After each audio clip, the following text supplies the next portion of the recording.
Alors, bonjour tout le monde, morning brief du 13 décembre 2017.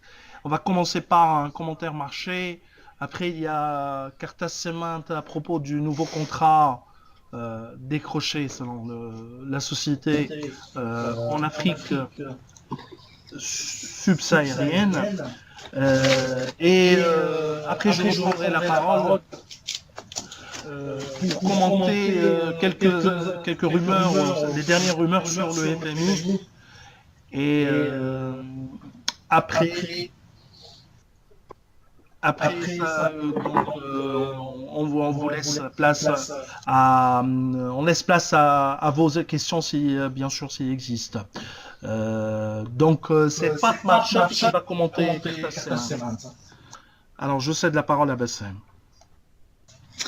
Merci Kaïs, bonjour tout le monde. Alors le marché continue sa baisse, moins 0,14 à la fin de la séance d'hier, sachant que le taux index a été, disons, sauvé vers la fin de la séance, dans un volume qui est de 4 millions de dinars, c'est supérieur à la moyenne.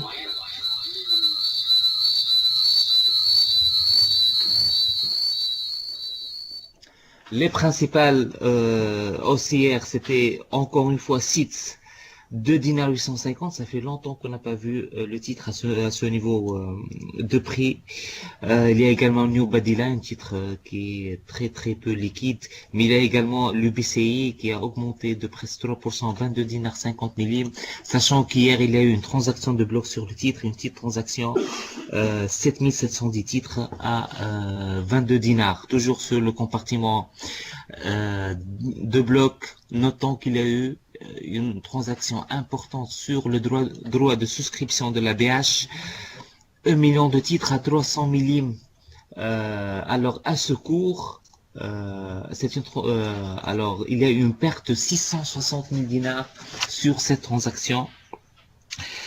Apparemment, sauf qui peut pour cette augmentation de capital de l'ABH, on ne sait pas qui est en train de vendre, mais surtout qui est en train d'acheter le titre.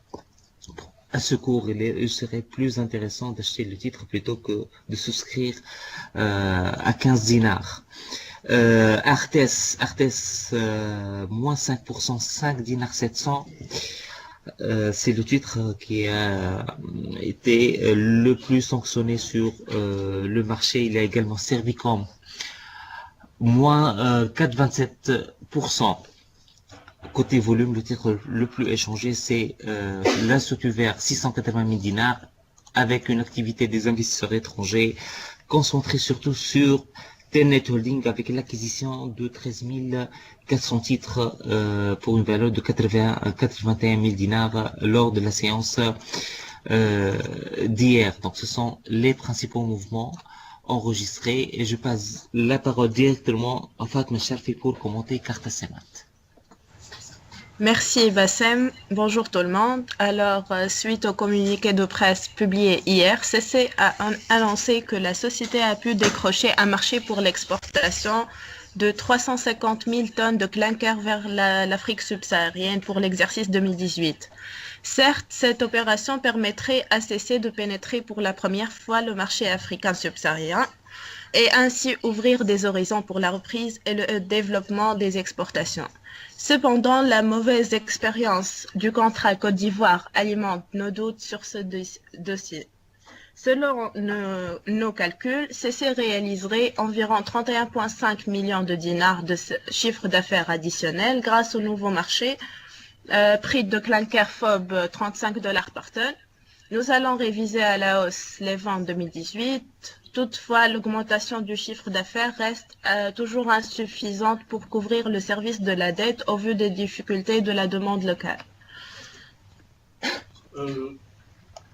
Donc, je reprends la parole par rapport à, juste pour précision, par rapport à Cartas Cement. Cartas Cement faisait déjà en 2016-2015 de l'exportation, plus de 200 000 tonnes de ciment. Et c'était un chiffre d'affaires autour de 28 millions et 22 millions de dinars. Les 32 ou 32 millions de dinars de chiffre d'affaires additionnel en 2018, ça sera insuffisant pour couvrir le free cash, c'est-à-dire pour couvrir le service de la dette et éventuellement de, surtout de payer un fameux dividende qui a été annoncé lors du lancement du projet pour la première année complète de production. Alors par rapport à BH, pareil, juste une précision, c'est que au-delà du prix par rapport au droit de souscription qui a perdu 600 millions par rapport à la transaction de bloc, c'est que juste celui qui parle, de couper un peu le micro. Alors, merci.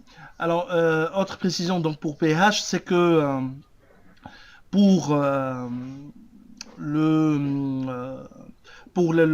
au-delà du prix de souscription ou du droit de souscription qui perd 600 millions par rapport au prix théorique lors du détachement le 17 novembre, c'est que on ne sait pas réellement pourquoi il y a eu cette vente et il y a des doutes.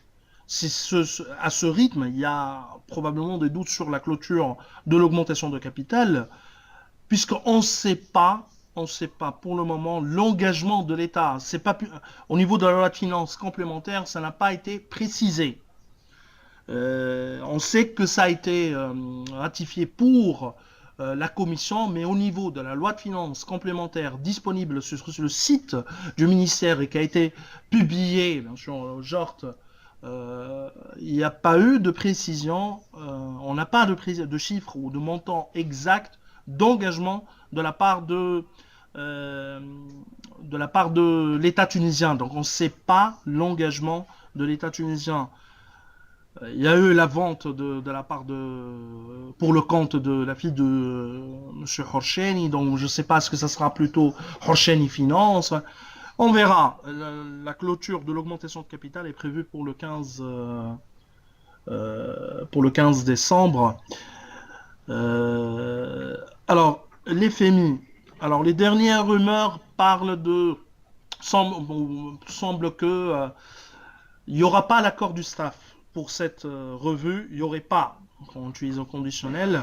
La mission s'achève aujourd'hui, normalement. Mais a priori, il n'y aurait pas l'accord du staff qui est nécessaire pour un accord pour le versement qui est ratifié par une réunion du conseil d'administration du FMI. Mais selon des articles de presse parus ce matin, c'est que il y a des problèmes et de nouvelles recommandations de la part du FMI, notamment en ce qui concerne la réforme des caisses de retraite, sachant qu'il y a eu déjà au niveau de la loi de finances une augmentation de 1% ou allocation d'un montant important pour les caisses de retraite, avec l'application d'1% de contribution sociale aux caisses de retraite, aussi bien sur l'IRPP que sur l'IS. Et autre recommandation, c'est d'augmenter le taux d'intérêt. Ça, c'est un peu étrange comme recommandation parce que normalement, c'est le rôle de la Banque centrale, c'est-à-dire de l'autorité monétaire en Tunisie, de comprendre et de saisir le temps. Elle a tous les indicateurs pour augmenter ou ne pas augmenter le taux directeur. Donner une recommandation sur la hausse du taux directeur de la BCT, vraiment, ça traduit parfaitement le fait que la situation de la Tunisie est vraiment entre les mains, le sort de la Tunisie est entre les mains du FMI. Sachant qu'à taux d'inflation de 6,3%, on s'attendait déjà à une augmentation du taux directeur lors du mois de novembre. Le communiqué de la BCT n'a pas été publié, donc on ne sait pas qu'est-ce qui s'est passé réellement. Puis, on verra pour ce dernier conseil d'administration prévu pour l'année 2017, s'il y aura une augmentation de taux directeur, sachant que le taux d'inflation va continuer à monter. Vu la hausse des prix prévus sur l'électricité, le gaz, l'essence et augmentation de taux de TVA, donc ce sont des mesures purement inflationniste.